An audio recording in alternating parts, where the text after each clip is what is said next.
Usijikaze usikie mpenzi. Mimi nikarudi nyuma kwa Mwenyezi.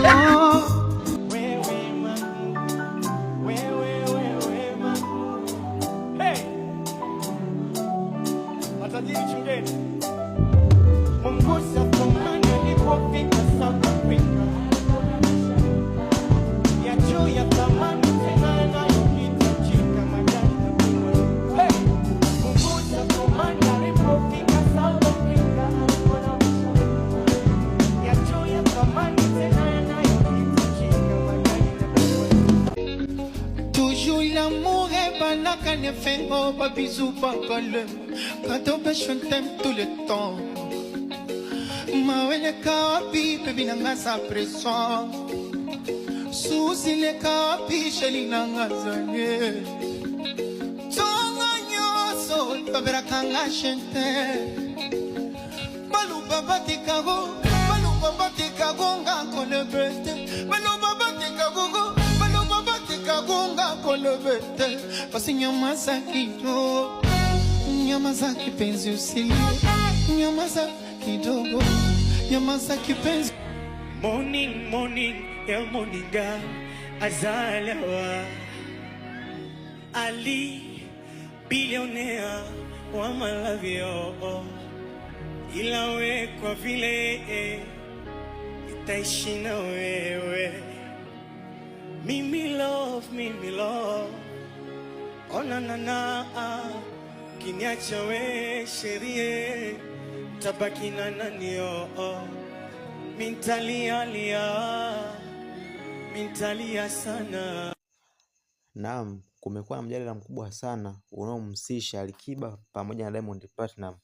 Wawili hao wameweza kuzua gumzo hapa nchini Tanzania hivi karibuni baada ya wawili wao wakionekana katika show walizokuwa wakizifanya wakiwa wakiimba live.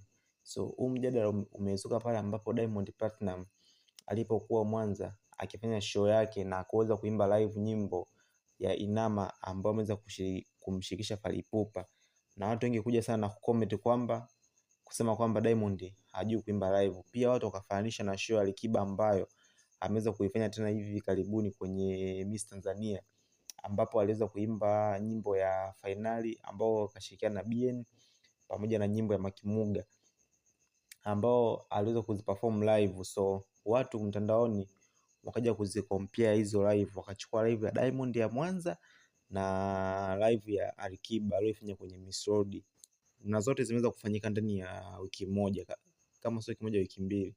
Kumekuwa na mjadala mkubwa sana, mashabiki wa Wasafi na mashabiki wa upande wa King. Kila mmoja amekuwa akitetea upande wake na kusema kwamba msanii wake ni bora kwenye live kuliko msanii mwingine. So kumekuwa na mvutano mkubwa sana sasa hivi katika kiwanda cha muziki wa Bongo Flava.